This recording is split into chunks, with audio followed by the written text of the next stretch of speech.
नमस्कार, स्वागत है आपका। शुरुआत करते हैं बड़ी खबर के साथ। उत्तराखंड से आज की सबसे बड़ी खबर है, पूर्व सीएम त्रिवेंद्र सिंह रावत और पत्रकार उमेश कुमार केस में अब उत्तराखंड सरकार एसएलपी वापस नहीं लेगी। इससे पहले राज्य सरकार ने सुप्रीम कोर्ट में हलफनामा दिया था और एसएलपी वापस लेने का आग्रह किया था और अब राज्य सरकार ने एसएलपी वापस नहीं लेने का फैसला लिया है। एसएलपी वापस लेने के आग्रह पर त्रिवेंद्र रावत ने नाराजगी भी जताई थी और त्रिवेंद्र रावत बीते 2-3 दिनों से दिल्ली में ही मौजूद थे। लगातार कई संघ के नेताओं से उन्होंने मुलाकात की, बीजेपी के आलाकमान से भी मुलाकात की, पार्टी अध्यक्ष जेपी नड्डा से भी उनकी मुलाकात हुई थी। अब उत्तराखंड सरकार ने एसएलपी वापस नहीं लेने का फैसला लिया है। इसका सीधा मतलब यह है कि पत्रकार उमेश कुमार के खिलाफ राजद्रोह का मुकदमा चलता रहेगा। त्रिवेंद्र रावत की नाराजगी के बाद अब सरकार का यू टर्न सामने आया है। सरकार ने एसएलपी वापस नहीं लेने का बड़ा फैसला लिया है।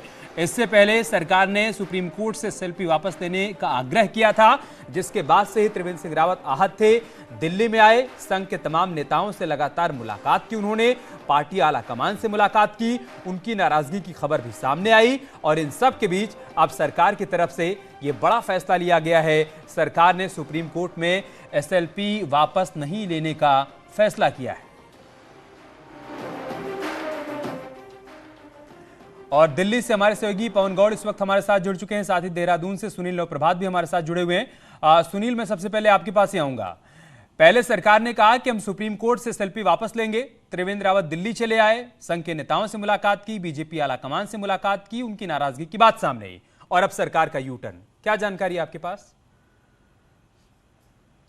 देखिए अमित, ये पूरी तरह से बीजेपी की इंटरनल पॉलिटिक्स है। जिस तरह से आप देखेंगे कि लगातार यहाँ पर भी पहले पूर्व मुख्यमंत्री तीरथ सिंह रावत कमीशन खोरी का मामला उठाते हैं, उसके ठीक बाद जो त्रिवेंद्र सिंह रावत हैं वो स्मार्ट सिटी प्रोजेक्ट जो 1400 करोड़ की लागत से देहरादून में पिछले 3.5-4 सालों से यहाँ पर चल रहा है, लेकिन अपेक्षित गति उसको नहीं मिल पा रही है, उसका मुद्दा त्रिवेंद्र सिंह रावत ने यहाँ पर उठाया था। इसको लेकर बीजेपी की इंटरनल पॉलिटिक्स गर्म थी। राष्ट्रीय नेतृत्व ने इस पर संज्ञान लिया कि आखिर क्यों उत्तराखंड में लगातार पार्टी के सीनियर नेताओं में आपस में मनमुटाव चल रहा है, एक दूसरे के खिलाफ बयानबाजी चल रही है। महेंद्र भट्ट दिल्ली बुलाए गए, त्रिवेंद्र रावत जो गुजरात में थे, गुजरात दौरे पर थे, उनको रातों रात दिल्ली बुलाया गया। इसके अलावा तीरथ सिंह रावत को भी वो दिल्ली में मौजूद थे, उनसे भी बातचीत की गई।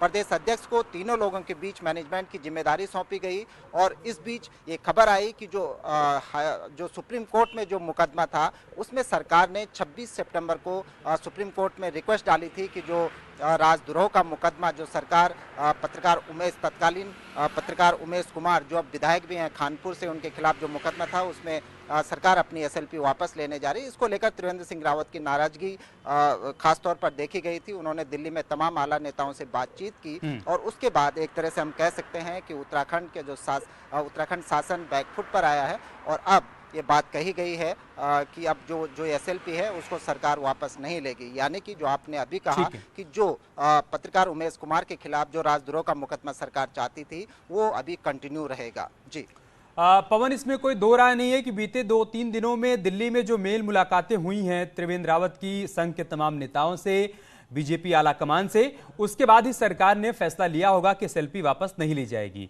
इन मेन मुलाकातों के बारे में थोड़ा सा बताइए, जिसका इतना बड़ा इंपैक्ट हुआ कि सरकार ने अपने फैसले से यू टर्न ले लिया। देखिए अमित, पिछले जो 3-4 दिनों में जो उत्तराखंड में राजनीतिक हलचलें हो रही हैं वो सब कहीं ना कहीं दिल्ली से चल रही हैं। आपने देखा होगा तो पहले दोनों ही पूर्व मुख्यमंत्रियों का बयान आता है, उसके बाद में प्रदेश अध्यक्ष महेंद्र भट्ट दिल्ली आते हैं, प्रभारी दुष्यंत गौतम से मुलाकात करते हैं और मुलाकात करने के बाद में दोनों ही पूर्व मुख्यमंत्रियों को हिदायत देते हैं कि अगर आपको कोई समस्या है, कोई बात अगर आपको पार्टी फोरम पर रखनी है तो आप उसको पार्टी फोरम पर रखिए, पार्टी के नेताओं से मिलकर रखिए, लेकिन सार्वजनिक मंचों से रखना ठीक नहीं है। उससे कहीं ना कहीं पार्टी और सरकार दोनों को नुकसान होता है और विपक्ष को मौका मिलता है। तो ऐसे में ये संदेश आता है। उसके बाद में फिर ये खबर आती है कि उत्तराखंड सरकार ने जो एसएलपी लगाई हुई थी सुप्रीम कोर्ट में उमेश कुमार के खिलाफ वाले मामले में, उस पे अब सरकार उसको वापस लेने के लिए याचिका डाल रही है। तो इस खबर ने और ज्यादा बल डाल दिया और उससे एक बहुत बड़ा संदेश गया कि उत्तराखंड में बीजेपी के अंदर सब कुछ ठीक नहीं है, कहीं ना कहीं नेताओं के बीच में गुटबाजी बहुत ज्यादा हो गई है और इसमें सीधे सीधे ये दिख रहा था कि वर्तमान मुख्यमंत्री पुष्कर सिंह धामी और इधर त्रिवेंद्र सिंह रावत के बीच में गैप बहुत ज्यादा बढ़ने लगा है, ऐसा एक संदेश जा रहा था। कहीं ना कहीं त्रिवेंद्र सिंह रावत ने तमाम नेताओं से मुलाकात की, चाहे वो बीजेपी के राष्ट्रीय अध्यक्ष जेपी नड्डा से बात हो या कुछ अन्य बीजेपी के वरिष्ठ नेताओं की बात हो या फिर संघ के नेताओं की बात हो। त्रिवेंद्र सिंह रावत ने मुलाकात की, अपनी बात रखी, तो कहीं ना कहीं इससे एक स्पष्ट संदेश गया। आलाकमान ने कहा कि ये जो एसएलपी वापस लेने का पूरा विवाद है, कहीं ना कहीं बहुत ज्यादा गैर जरूरी था, इसकी जरूरत नहीं थी। इसके चलते विवाद और ज्यादा बढ़ गया और कहीं ना कहीं पार्टी की छवि को खामखा नुकसान हो रहा था। बीजेपी आलाकमान नहीं चाहता कि 2024 के लोकसभा चुनाव से पहले किसी भी तरह का ऐसा संदेश जनता के बीच में जाए कि पार्टी में एकजुटता नहीं है, पार्टी में विवाद बहुत ज्यादा चल रहा है और उसका नुकसान बीजेपी को 2024 के लोकसभा में उठाना पड़े। तो ऐसे में तुरंत जो केंद्रीय आलाकमान है वो सक्रिय हुआ। कहीं ना कहीं सरकार के इस फैसले से नाराज भी दिखा कि आपने ये गैर जरूरी विवाद को जबरदस्ती बड़ा बना दिया, फालतू में एक विवाद खड़ा कर दिया, जिससे कि संदेश बहुत गलत जा रहा है।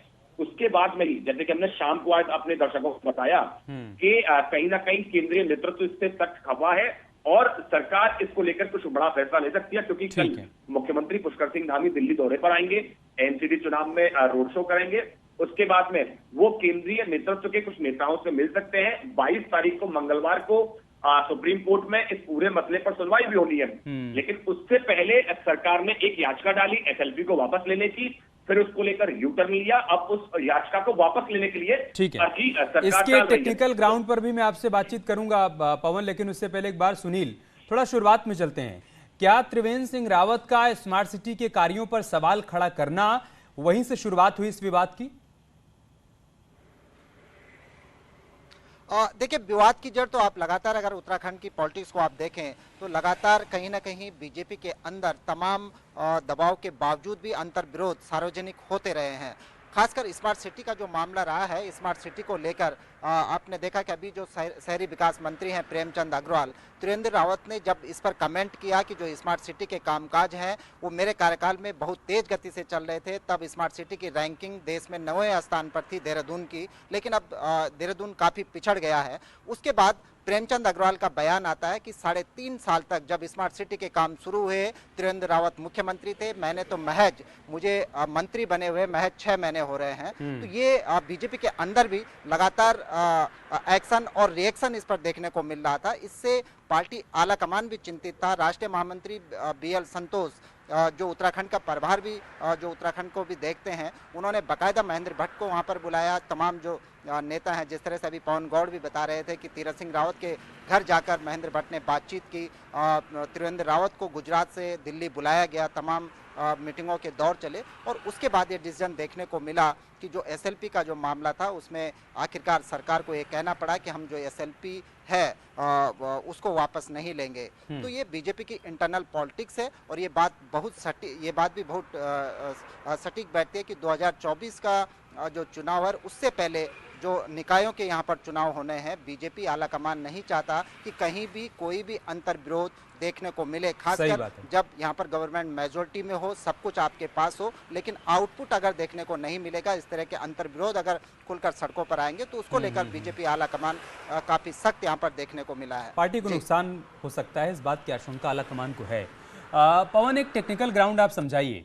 देखिए, इससे पहले जब सरकार ने एसएलपी वापस लेने का आग्रह किया था तो सरकार की तरफ से कहा गया था कि त्रिवेंद्र सिंह रावत किसी संवैधानिक पद पर तो है नहीं, लिहाजा हाईकोर्ट के फैसले के खिलाफ अपील को आगे बढ़ाने का या फिर उसके खिलाफ पैरवी करने के लिए सरकार उत्तरदायी नहीं है। ये उस वक्त टेक्निकल ग्राउंड बताया गया था। अब जबकि सरकार एसएलपी वापस नहीं लेगी तब टेक्निकल ग्राउंड क्या होगा, क्योंकि संवैधानिक पद तो अभी भी नहीं है त्रिवेंद्र रावत के पास। देखिए अमित, आपने देखा होगा जब उस पत्र को आप पढ़ेंगे जिसमें कि ये याचिका वापस लेने की, जो एसएलपी वापस लेने की याचिका को निरस्त करने का जो आदेश दिया है, उसमें दिखा गया है पब्लिक इंटरेस्ट में। जब आपको कुछ समझ में ना आए तो बहुत आसान तरीका होता है उसको पब्लिक इंटरेस्ट में दिखा देने का। तो यही उस पत्र के अंदर लिखा गया है। क्योंकि टेक्निकल ग्राउंड में ये बात ठीक है कि त्रिवेंद्र सिंह रावत इस समय किसी संवैधानिक पद पर नहीं है, न सांसद है, ना विधायक है, ना मंत्री है, लेकिन तो सरकार ऐसे में वापस ले सकती थी। लेकिन कहीं ना कहीं इससे विवाद जो है पार्टी के अंदर वो बहुत ज्यादा बढ़ता हुआ दिखाई दे रहा था और संदेश ये जा रहा था कि कहीं ना कहीं पार्टी के जो वरिष्ठ नेता हैं उनके बीच में गैप बहुत ज्यादा बढ़ गया है और उसका फायदा कहीं ना कहीं विपक्ष के नेता जो है वो उठाने लगे थे। कल जैसे कि हमने अपने दर्शकों को बताया कि कहीं ना कहीं बहुत ज्यादा आग है सरकार के फैसले से, त्रिवेंद्र सिंह रावत जिस तरह से लिया और उसके चलते वो तमाम पार्टी के वरिष्ठ नेता और संघ के नेताओं से मुलाकात कर रहे हैं, बातचीत कर रहे हैं, उस पूरे मसले पर जानकारी दे रहे हैं। तो पार्टी नेतृत्व ने भी इस बात को उनको जरूरी समझा, ठीक समझा कि जो समस्या है त्रिवेंद्र सिंह रावत की, जो बात है वो कहीं ना कहीं ठीक है।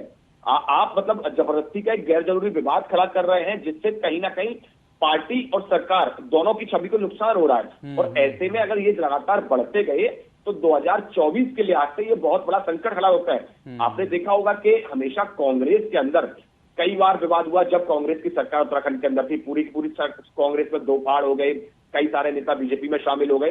तो बीजेपी ऐसा कोई भी घटनाक्रम हो उससे पहले ही पूरा जो अडेंट लगता है उसको खत्म करने की कोशिश करती है और सीधे जो दिल्ली है, दिल्ली का जो केंद्रीय नेतृत्व है वो एक्टिव होता है और तमाम नेताओं से बातचीत करता है, तमाम मसलों का संज्ञान लेता है। और फिलहाल एक कोशिश की गई है ये जो याचिका है उसको वापस लेकर, जिससे कि जो आग फिलहाल में जो गुटबाजी की लगी हुई है उसको कहीं ना कहीं बुझाया जा सके। हालांकि एक मैसेज ये जाए कि सब ऑल इज वेल है। बहुत बहुत शुक्रिया आप दोनों का हमारे साथ जुड़ने के लिए, तमाम तस्वीरें, तमाम जानकारियां हम तक पहुंचाने के लिए और विस्तार से हर पहलू को समझाने के लिए। आगे बढ़ते, महाराष्ट्र के राज्यपाल भगत सिंह कोश्यारी अपने बयान से एक बार फिर से विवादों में आ गए हैं। इस बार भगत सिंह कोश्यारी ने शिवाजी की तुलना अंबेडकर और नितिन गडकरी से की है। एक कार्यक्रम में पहुंचे भगत सिंह कोश्यारी ने कहा कि अगर आपसे कोई आपका हीरो या फिर आइकॉन पूछे तो फिर शिवाजी पुराने युग की बात हो गई है, नए युग में अंबेडकर और नितिन गडकरी को अपना आइकॉन बताइए। आपसे कहे कि who is your icon, who is your favourite hero, बाहर जाने की कोई जरूरत नहीं है, यही महाराष्ट्र में ही आपको मिल जाएंगे। शिवाजी तो पुराने युग की बात है, नए युग की बात बोल रहा हूं, यही मिल जाएंगे। डॉक्टर अंबेडकर से लेकर के डॉक्टर गडकरी तक, नितिन गडकरी तक आपको यही मिल जाएंगे। अगर कोई आपसे कहे कि who is your icon, who is your favourite hero, बाहर जाने की कोई जरूरत नहीं है, यही महाराष्ट्र में ही आपको मिल जाएंगे। शिवाजी तो पुराने युग की बात है, नए युग की बात बोल रहा हूं, यही मिल जाएंगे। डॉक्टर अंबेडकर से लेकर के डॉक्टर गडकरी तक, नितिन गडकरी तक। मुख्यमंत्री पुष्कर सिंह धामी 2 दिन के अल्मोड़ा दौरे पर हैं। सीएम ने आज अल्मोड़ा के हवालबाग में आजीविका महोत्सव का उद्घाटन किया और करोड़ों की योजनाओं का लोकार्पण और शिलान्यास भी किया। सीएम के साथ कैबिनेट मंत्री रेखा आर्या सहित कई विधायक भी मौजूद थे। सीएम ने कहा कि आजीविका महोत्सव महत्वपूर्ण महोत्सव है, ये उत्पादों को मंच देता है। इसके साथ ही करोड़ों की योजनाओं का लोकार्पण और शिलान्यास भी उनकी तरफ से किया गया। इसके अलावा ऐतिहासिक पटाल बाजार, कई स्थानों पर मिनी स्टेडियम, महिला अस्पताल को बेहतर करने के लिए घोषणा की गई। मेडिकल कॉलेज के लिए 246 करोड़ रुपए आवंटित किए गए। कई लाभार्थियों को सीएम ने चेक भी वितरित किए। इस कार्यक्रम को हम आगे बढ़ाने वाले हैं।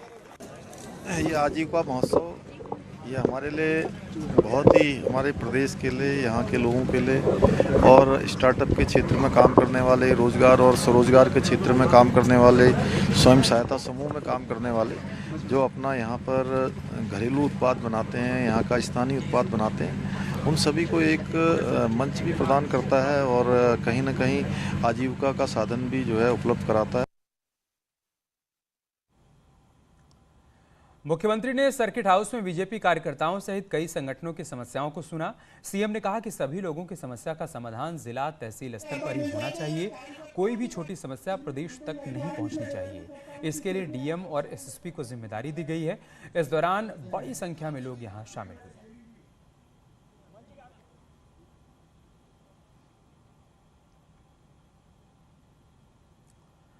अल्मोड़ा के मल्ला महल में सांस्कृतिक संध्या का शुभारंभ सीएम पुष्कर सिंह धामी ने किया। सीएम के साथ कार्यक्रम में प्रभारी मंत्री धन सिंह रावत, कैबिनेट मंत्री रेखा आर्या सहित कई नेता भी मौजूद थे। सीएम ने कहा कि अल्मोड़ा सांस्कृतिक राजधानी है, कोई भी संस्कृत के रंग देखने हैं तो सांस्कृतिक नगरी पहुंचने में क्योंकि तस्वीर लेना भी और उसके रंग भी आपको देखने को मिलेंगे। तो लीजिए आपके समक्ष प्रस्तुत को आगे बढ़ाने का काम, इसके संरक्षण का काम, इसके संवर्धन का काम कहीं से प्रारंभ हुआ है तो इस नगरी से हुआ है। इसलिए मैं इस नगरी के हमारे चिताई के गोलजू देवता को, कसार देवी को, हमारे सभी देवी देवताओं को यहाँ प्रणाम करता हूँ और संस्कृति के संवर्धन के लिए लगातार हम लोग यहाँ पर काम कर रहे हैं। लोकसभा चुनाव से पहले बीजेपी अपने संगठन को ऐसी धार देने में जुटी है जिससे एक बार फिर से राज्य की 5 सीटों पर कमल खिल पाए, जिसके लिए पार्टी ने कोऑर्डिनेशन का एक नया फॉर्मूला भी तैयार किया है। क्या है वो फॉर्मूला, आप इस रिपोर्ट के जरिए देखिए।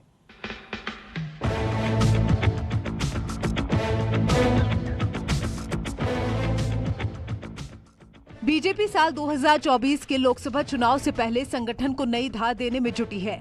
मंडल से लेकर जिले तक संगठन बेहतर तालमेल के साथ काम करे, इसके लिए मंडल अध्यक्षों के साथ ही जिला अध्यक्षों को भी अपनी पसंद के कुछ पदाधिकारी अपनी टीम में रखने की छूट दी जाएगी, लेकिन ये ऐसे लोग होने चाहिए जो पार्टी के पुराने कार्यकर्ता हों। पार्टी में एक सिस्टम है, उस सिस्टम पर सब लोगों से चर्चा होती है, जिले से लेकर नीचे वार्ड स्तर से लेकर मंडल से लेकर जिले में लेकर फिर प्रदेश को लेकर, और सभी हमारे वरिष्ठ जन सब लोगों से सलाह मशवरा करके कार्यकर्ता को जिम्मेदारी तय की जाती है। दूसरी तरफ कांग्रेस भी बीजेपी संगठन के काम करने के तरीके में हो रहे बदलाव पर नजर गड़ाए हुए है और पार्टी के नेता इसे कांग्रेस के लिए एक नजीर के तौर पर देख रहे हैं। ये देखिए उनका आंतरिक मामला है, उनका संगठन कैसे चले, वो कैसे काम करे। हाँ, पॉलिटिकल केस स्टडी है। हमें बतौर कांग्रेसी, बतौर राजनीतिक दल अवश्य, अगर भारतीय जनता पार्टी का संगठन कहीं ना कहीं काम कर रहा है, उसकी केस स्टडी अवश्य लेनी चाहिए। दरअसल बीजेपी ने अपने पुराने अनुभवों से कुछ सबक लिया है। विधानसभा चुनाव में भले ही पार्टी की जीत हुई हो, लेकिन पार्टी की आंतरिक रिपोर्ट बताती है कि निचले स्तर पर संगठन बेहतर तालमेल के साथ काम नहीं कर सका, जिसके बाद पार्टी ने तालमेल का नया फॉर्मूला बिठाया है। हल्द्वानी से न्यूज 18 के लिए शैलेंद्र नेगी की रिपोर्ट। और बद्रीनाथ धाम के कपाट आज बंद हो गए हैं। ठीक 3:35 पर बद्री विशाल के कपाट शीतकाल के लिए बंद कर दिए गए और इसके साथ ही इस साल की चारधाम यात्रा का समापन भी हो गया। आज सुबह 4:30 बजे बद्री विशाल के द्वार सरदारों के लिए खोले गए और फिर भगवान की विशेष पूजा की गई। नारायण का फूलों से श्रृंगार किया गया। दिन भर हुई परंपराओं के बाद 3:35 पर बद्री विशाल के कपाट बंद कर दिए गए। भगवान बद्री विशाल के कपाट बंद होने से पहले माता लक्ष्मी की विशेष पूजा अर्चना संपन्न की जाती है। माता लक्ष्मी को गर्भगृह में विराजमान करने से पहले उद्धव और कुबेर जी की मूर्ति को गर्भगृह से बाहर लाकर बामड़ी गांव के लिए रवाना किया जाता है।